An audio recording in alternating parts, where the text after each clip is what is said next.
খবর দিন বার্নি আপনাদের সঙ্গে রয়েছে আমি জুনেলা। চিকিৎসক ধর্ষণ খুনের রাতে বয়েজ হস্টেলে পার্টি। আরজি করে চিকিৎসক খুনের তথ্য সিবিআই এর হাতে। সেমিনার হলের পিছনের বিল্ডিং এ বয়েজ হস্টেল, আর সেই বয়েজ হস্টেলে রাত 9টা থেকে গভীর রাত পর্যন্ত পার্টি চলার দাবি সিবিআই এর। আরো একবার আপনাদের জানিয়ে রাখি, চিকিৎসক ধর্ষণ খুনের রাতে বয়েজ হস্টেলে সেই দিনে হয়েছিল পার্টি। আরজি করে চিকিৎসক খুনের তথ্য সিবিআই এর হাতে। সেমিনার হলের পিছনের বিল্ডিং এই বয়েজ হস্টেল, রাত 9টা থেকে গভীর রাত পর্যন্ত পার্টি চলার দাবি।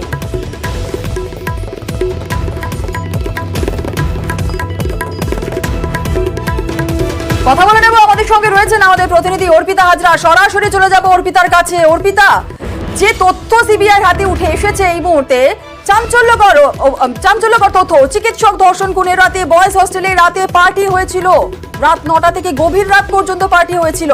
কিন্তু প্রশ্ন একটাই যে বয়েজ হস্টেলের ছাদে পার্টি হলো অথচ কেউ জানতে পারলো না। আর এই পার্টিতে কারা কারা ছিল কি জানা যাচ্ছে?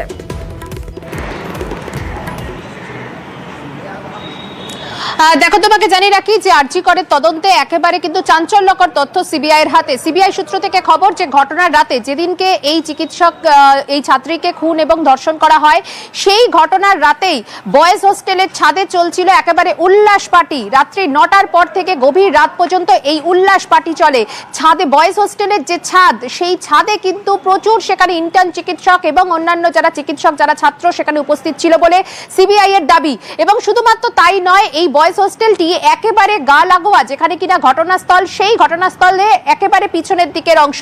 ফলে সেই জায়গায় যখন 9টার পর থেকে গভীর রাত্রে পর্যন্ত যখন সেখানে পার্টি চলে, সেখানে কিন্তু প্রচুর সেখানে চিকিৎসক ছাত্ররা উপস্থিত ছিল।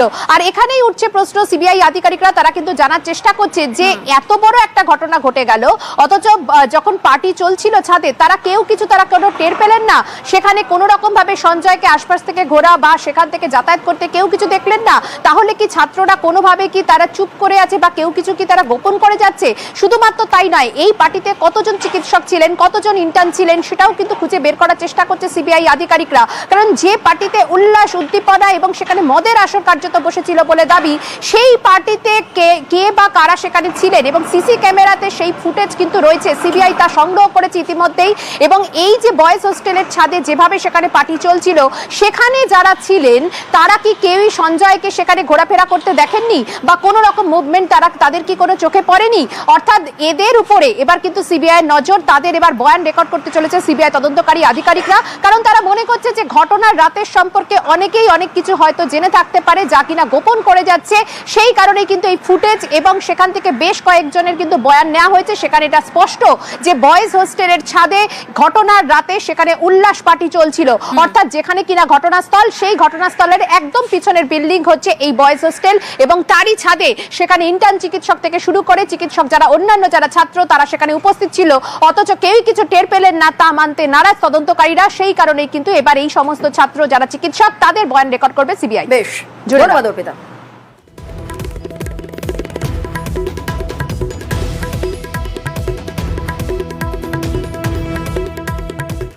ধোঁয়াশা 40 মিনিট। সকাল 9:30 তরুণী চিকিৎসকের দেহ প্রথম দেখেন এক পিজিটি। সকাল 10:10 খবর যায় আরজি করের পুলিশ আউটপোস্টে, অর্থাৎ পুলিশ খবর পায় 40 মিনিট পর। কেন এত সময় লাগলো? ওই 40 মিনিটে কি হয়েছিল? উত্তর খুঁজছে সিবিআই। 9 অগস্ট চেস্ট মেডিসিন বিভাগের সেমিনার হল থেকে উদ্ধার হয় তরুণী চিকিৎসকের দেহ।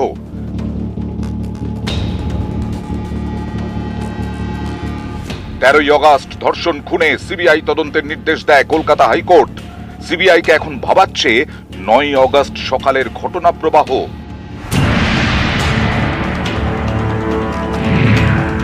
তদন্তে সিবিআই জানতে পেরেছে সেমিনার হলে দেহ প্রথম দেখেন পোস্ট গ্রাজুয়েটের প্রথম বর্ষের এক ছাত্র। ঘড়িতে তখন সকাল 9:30। কিন্তু আরজি করের পুলিশ আউটপোস্টে খবর যায় 40 মিনিট পরে, সকাল 10:10। আরজি করে মেডিকেল আউটপোস্ট খবর পায় মোটামুটি 10:10। তারপর ইমিডিয়েটলি আমরা ওখানে চলে যাই। এখানেই সিবিআই এর প্রশ্ন, আরজি করে পুলিশের আউটপোস্টে খবর যেতে 40 মিনিট দেরি হলো কেন? ওই 40 মিনিটের মধ্যে ঠিক কি হয়েছিল? এর উত্তর পেতে মরিয়া কেন্দ্রীয় গোয়েন্দারা।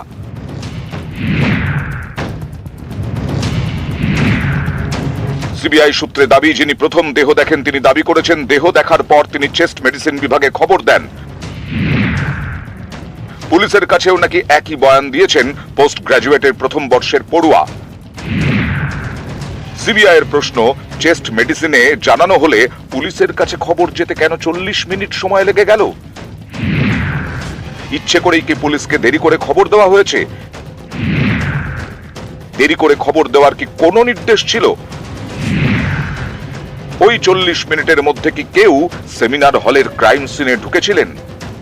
কোথায় ধোঁয়াশা, কি হয়েছে এই 40 মিনিটে, সমস্তটাই খতিয়ে দেখা হচ্ছে সিবিআইয়ের তরফে।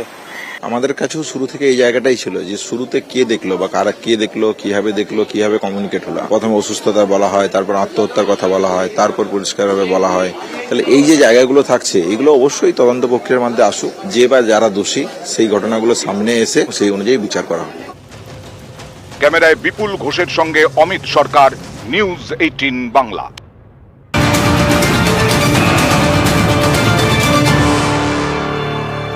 সন্দীপ ঘোষের বিরুদ্ধে তদন্তে তৎপর সিবিআই, দুর্নীতির তদন্তে ওয়েস্ট ম্যানেজমেন্টের সাহায্য।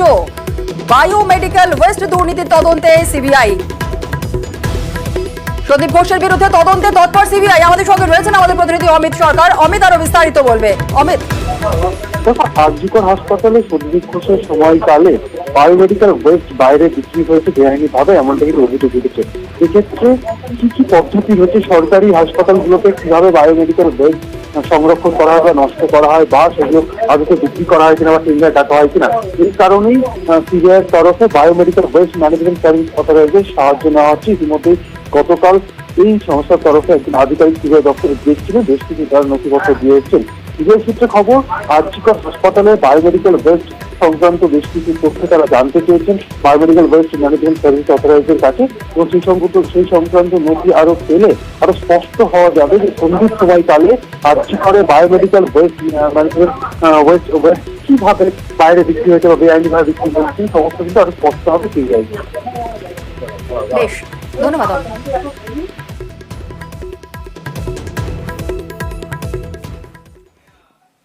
অসুস্থ হয়ে হাসপাতালে দেবাশিস সোম, আরজিকরের ফরেনসিক মেডিসিনের অধ্যাপক দেবাশিস সোম। আরজিকর দুর্নীতি তদন্তে নজরে দেবাশিস সোম।